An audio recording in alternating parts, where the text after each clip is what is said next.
I understand that people want to, play the victim and be like, it's really hard to be white. It's super hard. It's super hard. People are racist towards us too.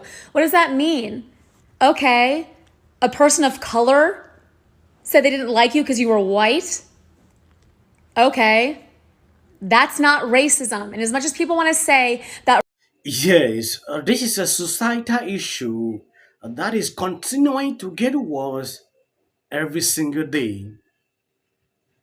Recently, I came across this clip. If someone says they hate white people because of their skin color, that is not racist because white people have generational worth. I have said this over and over. I don't like any person always struggling to focus on these issues pertaining to race. If I discover that you are that kind of person that is always on these topics, I don't interact with you. We are going to take an exclusive look into this clip. There is another video. I will play it ahead as we proceed. If you have not subscribed to this channel, please endeavor to do that. And if possible, why not share this clip? I understand that people want to, play the victim and be like, it's really hard to be white. It's super hard. It's super hard. People are racist towards us too. What does that mean? Okay, a person of color said they didn't like you because you were white. Okay, that's not racism. And as much as people want to say that racism isn't always systematic, it kind of is though. Especially in this country, because racism towards people of color has actually prevented them from moving forward. You know why? You know why you can't be racist towards white people? It's because we have generational wealth. People can hate me all day long for being white, you know? And it can totally bother you if people don't like you because you're white. That's okay. But you can't say that it's racism because you've never been held back in your life because you are white. And from your photo, I can see that you're probably a woman. If you've ever been held back in your life in any way, it's because you're a woman, not because you are white. Okay? We have never been denied loans, denied housing, denied a job, denied basic human rights because of the color of our skin. And if there is a person of color in front of me being like, yo, I hate you because you're white, they don't actually hate me because I'm white. They hate the history of the country and they hate the privilege that comes with the color of my skin and how I don't have to work as hard as they do. Invalid, and if you don't, I don't give. Yes, watching this clip, I get agitated at a certain point simply because she is struggling to create an imaginary problem where there seems to be none. I understand she is struggling to get a black audience.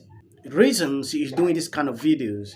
She stand up, rush to TikTok to do a video.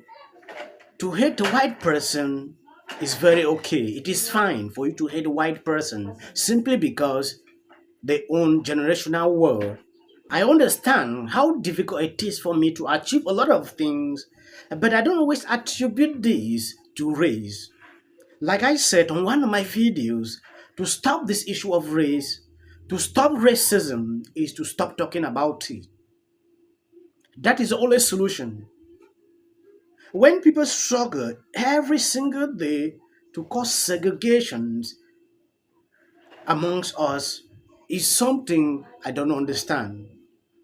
I went through her TikTok account, I realized this is the type of audience she is building. If she does a video in support of white people, she will lose subscribers or followers. I will tell you the truth. What I tell you is what I believe in. I will not do a video on this channel to favor a group of people because I want that audience. I tell you how it is. The reason people will see me to be too real. When I read out some article or give contributions on videos, I tell you how I think. I don't look at faces. People that have been following me for more than 2 years, they can testify I don't blink. I just believe we are one people. If you are not achieving a certain goal, work on yourself. You might achieve that in some ways. I'm not refusing that racism doesn't exist, it exists. But not everybody does that. The way they usually attribute this is like this set of people, they are all totally crazy.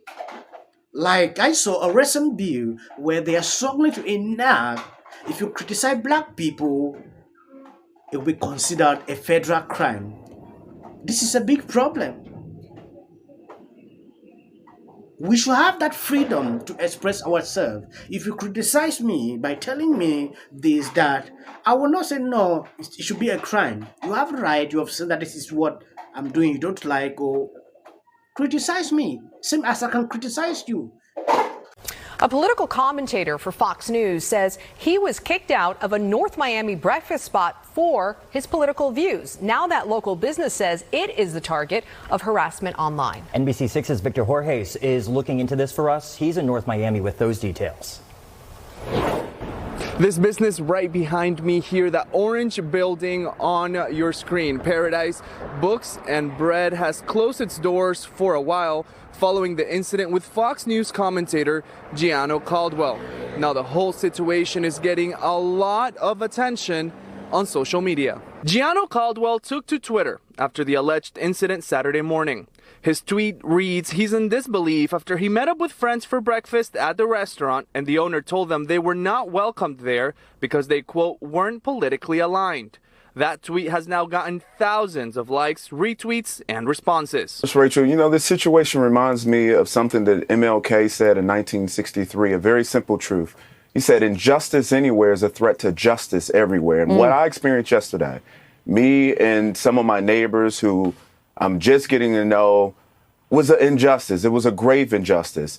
Yesterday, as we were having breakfast at this particular location, which I had never been to, it was the suggestion of them to visit this particular place. One of the owners came over to the table and told us she had been listening to our conversation. We were not welcome there. And I said to her, I said, did I say something that was triggering to you? She said, no. She said, our politics aren't aligned. I'm one of the owners. I'm an owner here. I don't feel comfortable. You have to leave. So then I stood up, I walked out, and so did the rest of my group. Now, here's what we were talking about that was so problematic for this lady who happens to be white, I believe. I was talking to them as they were getting to know me for the first time about Fox News. They said, how do you like, working over at Fox News? I was talking to them about my values. They said, are you a conservative? I said, yes. In fact, I have a book called Taken for Granted, How Conservatism Can Win Back the Americans That Liberalism Failed. You should get the book. I talked to them about my brother. I was on Capitol Hill just the other week talking to members of Congress about progressive DAs and how they're exacerbating the crime issue across the country. This was so problematic to this lady that she told me that I needed to get out of her establishment. If this was not the Jim Crow South, I couldn't tell much of a difference.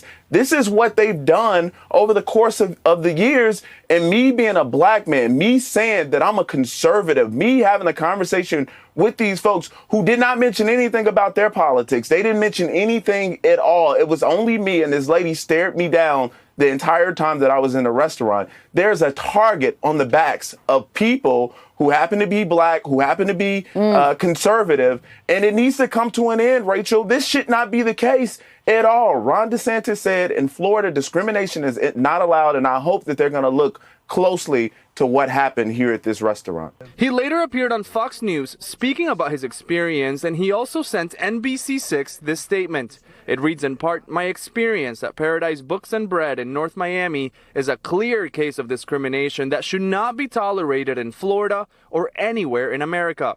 Whether liberal or conservative, no one should ever be asked to leave a place of business for engaging in political conversation in a respectful dialogue. Paradise is promoting a sort of political segregation that harkens back to the days of Jim Crow South and runs counter to the restaurant's harm reduction policy. The restaurant and bookshop are located on West Dixie Highway at around Northeast 128th Street. Sunday, the business was closed, with patrons eagerly waiting to shop and eat. On Instagram, the business says they're starting their break for winter early after the incident. Yes, this is just one of 20 cases I have seen so far. You realize this is happening every single day where they discriminate against you just because of your political beliefs. This should not be happening. If you don't disagree with somebody, how is that linking to a business you are operating? All you want is money. The person is there ready to eat, to pay you for your services. Then how can you take and you attribute to politics? And he even made it clear he has never said anything that offended them.